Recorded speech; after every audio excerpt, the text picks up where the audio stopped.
Gross profit. All right, let's rock in. So this is the second of the 3 metrics that we look at to triangulate acquisition. We started with CAC. You have to have cheap customers. We talked about the different ways to improve it, free or discount, different ways to display discounts.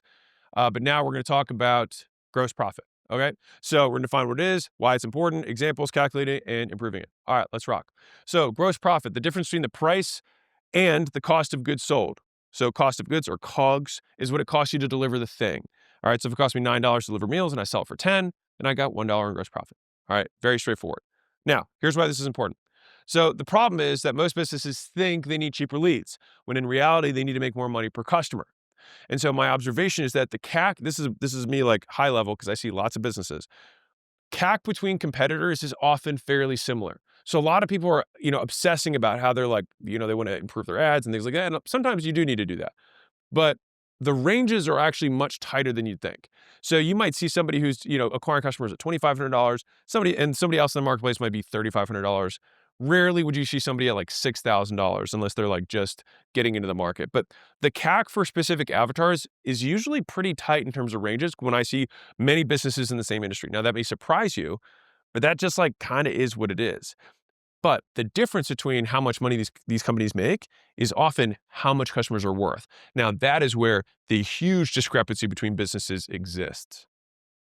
So this is the difference between the whales and the minnows, is how much they make per customer, gross profit. All right. So let me tell you a quick story. So I did a consulting day years and years and years ago. It might have been the first 5 I've ever done my whole life. And a guy was in the same space as me. And you're like, wait, Alex, why would you help somebody who's a quote competitor? I don't see the world that way. So guy came in and he was selling the same number of units per month as me. All right. Same number of units per month as me. But I was making 56 times more profit than he was. That means 56 years of him making the amount of money that he made is what I made every year. And so he was making $300,000 a year in profit, and I was making $17 million a year in profit. Same number of units sold per month. And so the major difference is how much we made per customer. And so gross profit is the arms race of business, because the thing is the person who makes the most money can spend the most money. This is how you get an ethical monopoly. So like, you don't have a monopoly from, okay, I'm, I'm somehow protecting like no one else can do business. You're saying you're welcome to do business, but I'm going to outspend you on all advertising channels. So for you to get your word out, you're going to have to outbid me. But because I created a better business model, I can outspend you. In the auction of attention, this is a Dan 1080 quote, he who can spend the most to acquire a customer wins. This is my version of the quote, which is what I like my version. He who makes his customer worth more to his business than to his competition wins. I think about this in terms of what can I do? So rather than thinking, oh, I can spend, and I love Dan, to be very clear. He who can spend the most, it's what do I do in order to spend the most? What I do is I make my customer more valuable. The outcome of that input is that I can now spend more. So these are really just 2 parts to the same quote. If this is the precursor to this one, if that makes sense. All right, so that's why this is important. So let me give you an example. So I remember when I was at Smoothie King, I was a blender tender, and my buddy was reading this article in the back of the store, probably goofing off when we probably shouldn't have been. And he was like, dude, check this out. This guy bought a $50,000 burger. And we looked at it and it was like made of gold and whatever crazy Wall Street person bought a $50,000 burger, right? And I was thinking about that, and I remember the article said something like he was making $50 million a year or something like that in income. And so what I ended up doing was I started looking at what it costs him in hours versus what it cost me in hours for the burger that I bought earlier that day. And so then I realized that my $13 burger was the same to me as this Wall Street guy's $50,000 burger, that it was actually the same level of inconsequential cost for him as it was for me. And arguably, this was more expensive for me than it was for him, just a normal burger. And so that concept basically is the reverse of the realization that you can only go down to zero. You can go infinitely high when it comes to lifetime value. And so, like, you can only drive down so far right? On the cost side. But in terms of how much you can make, that's where you can be as creative as you want in terms to continue to increase the lifetime gross profit per customer. And so it can make something as insane as paying $50,000 for a burger or CAC actually still be relatively cheap for you if you know how to increase the value of the customer. And so think of the burgers as the commodity, which is traffic. Think of our income as the lifetime gross profit. If I were competing with this guy, he would be able to outspend me 3,700 times over. And in the auction of attention, he would outbid me every time. And our goal is to do the same to our competitors. All right, so you need to look at both sides, getting customers for less, but also making them worth more.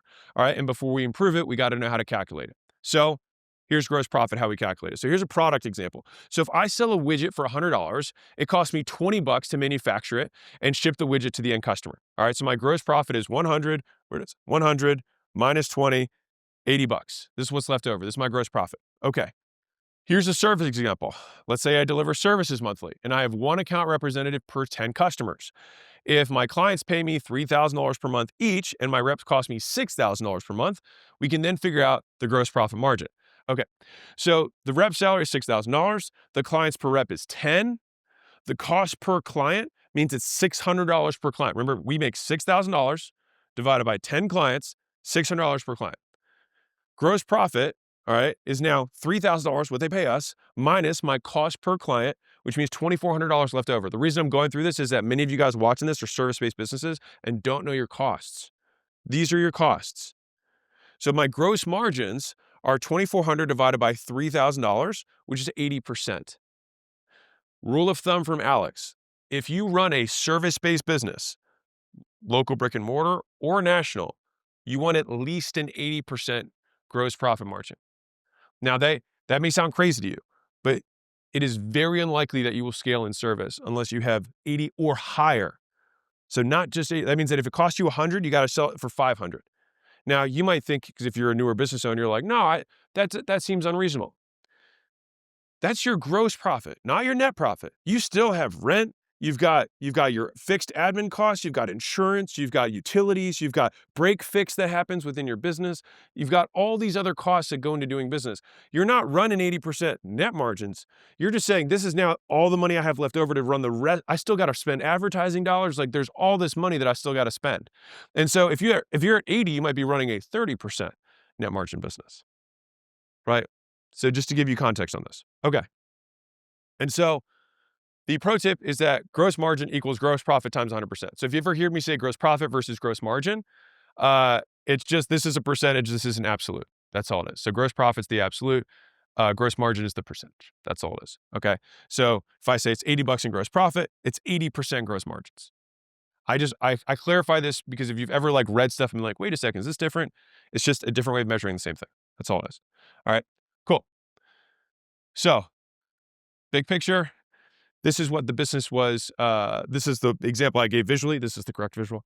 All right. And you can note that gross profit is not net profit. All right.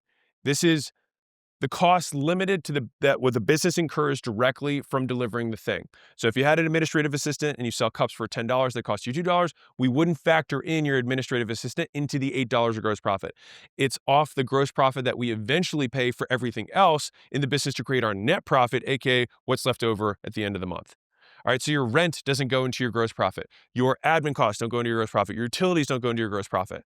It's just the cost of, okay, if I sold another one of these, if I sold another customer, what are the variable costs? What are the costs that go up per unit sold? If your rent doesn't go up per unit sold, if your admin cost doesn't go up per unit sold, then it is not factored into gross profit. But if my hard cost of cups, if I sell another cup, I still have to incur that cost. If I have to sell another client, then a certain portion of my resources of client delivery is going to get allocated to that next client. Now, some people are like, wait, but I have to pay my person either way. Not really. I mean, you do up to 20 and then you have to hire another one. And so you just have to fractionalize it in terms of your thinking. So it may feel fixed, but it's not. You have chunkier start stops more than it's a fixed cost, if that makes sense, when it comes to calculating this. So you're like, okay, got it. I have mine and mine sucks. So what do I do to improve it? So improving gross profit, there's a lot of ways to increase gross profits. But without altering price or cost structure, the three easiest to remember are more, better, new. All right, which is sell more of the stuff, so more quantity or duration of the thing, so get them to buy in bulk or buy again tomorrow. Sell a better quality version of the thing, so that would be like a regular burger versus an organic burger, or a large group versus personal training, better version of the thing, or sell a new thing. So you fries and a Coke, which then you could supersize on quality as on top of that. That's the quick and dirty. We're going to get into lots of different versions of this. All right. So that is gross profit.